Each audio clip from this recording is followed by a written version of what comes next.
Здравейте, приятели! Днес ще покрия една тема за шоуто The Four. Знаете, кандидатствах преди, може би там около месец бях на кастинг, но поне за момент тогава не продължих напред.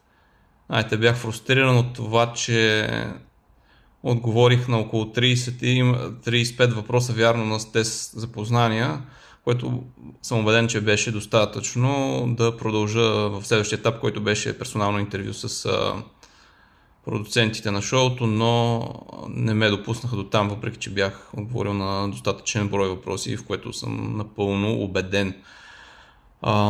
Днес реших да направя малък апдейт, какво се случва до момента с шоута, какво е известно, съответно и малко мои спекулации,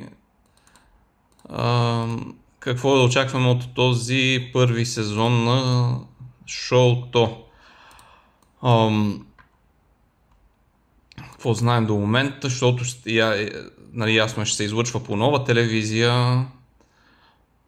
Предполагам, че някъде може би средата на октомври ще почнат да го излъчват, може би за да могат да монтират първия епизод.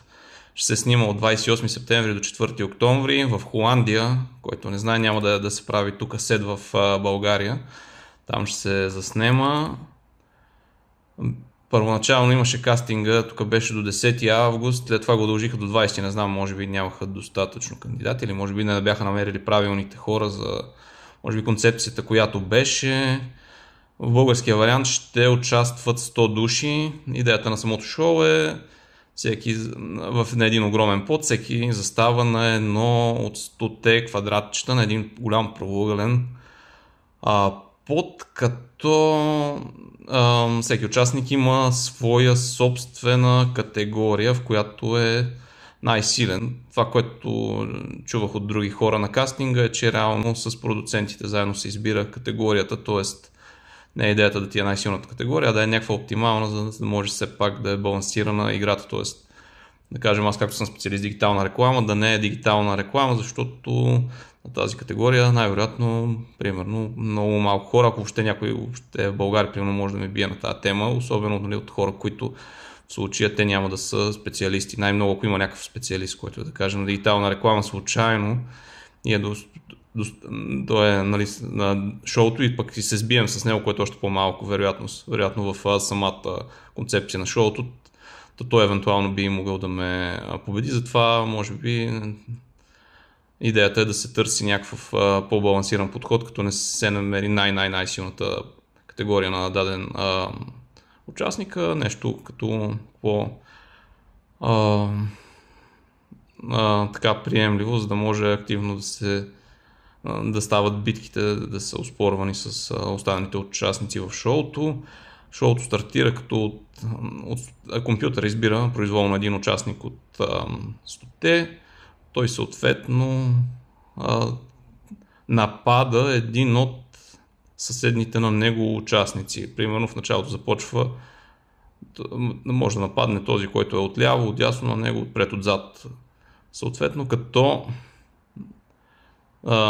не се играе на нападателя с категорията, а на нападнатия категорията се ползва. Тоест, реално този, който е нападнат, той се защитава със собствената си категория. Това е шоуто. Шоуто е, нали, тип, да кажем, стани богат, но не. То е нещо по-скоро, нали, хем е познавателно шоу, защото трябва да имаш познание в много области, както да кажем и в другите подобни, като Стани богат, последният печели по БНТ и така нататък, но тук е по-скоро и като тип реалити шоу. Тоест тук имаме стратегическа част и социална. В какво ще рече това, за който не е запознат с този тип шоута?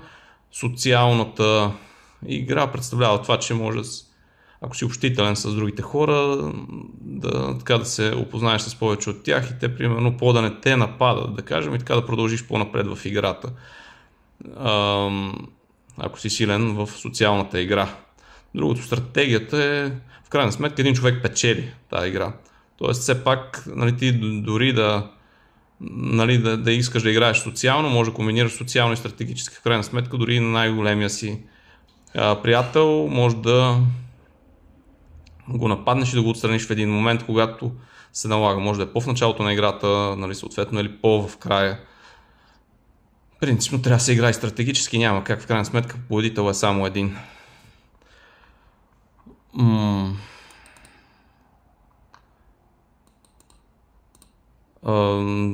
Това, което се знае на 100% в момента, наградата ще бъде 30 000 евро за победителя. В чужбина има и награди за всеки един епизод човека, който печели съответно епизода, някаква по-малка певарична. Тук не успях да открия в момента, ще има ли в България такъв тип. Флор като формат е холандски, през 23-та е създаден, вече се излъчва в над 20 държави.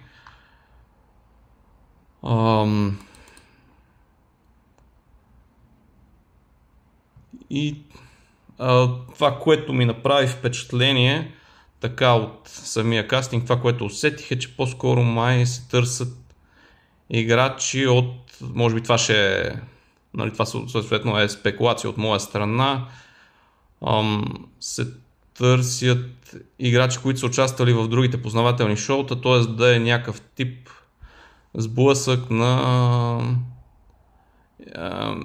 някакъв мега сблъсък между играчи от различните шоута. Т.е. това да е нещо като лайт мотива на този първи сезон. Т.е. да сблъскаме най-добрите играчи на Стани богат, последният печели може би на някой от по-забравените шоуто, които са излъчвали преди това в TV ефира.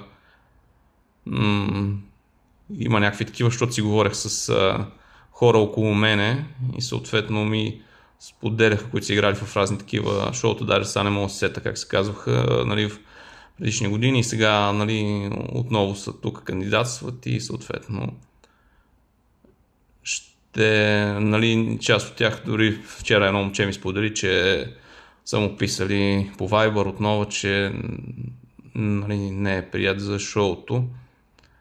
И така, това е мисля, че най-интересното за момента. Ако имате въпроси, разбира се, пишете, да си говори. Ако имате, искате, мисля, че ще го покривам шоуто, ще видим какъв ми е интереса през този TV сезон, понеже доста добри формати имат и BTV и новата, ще е интересно, пък в това време надали толкова.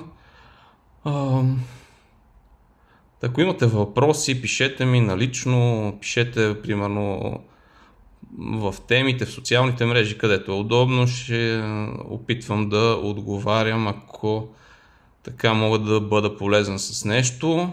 Аз тръгвам сега на планина, на Осогово, отивам с една готина група, ще сме около 24 човека и може би някакво животно, ще видим.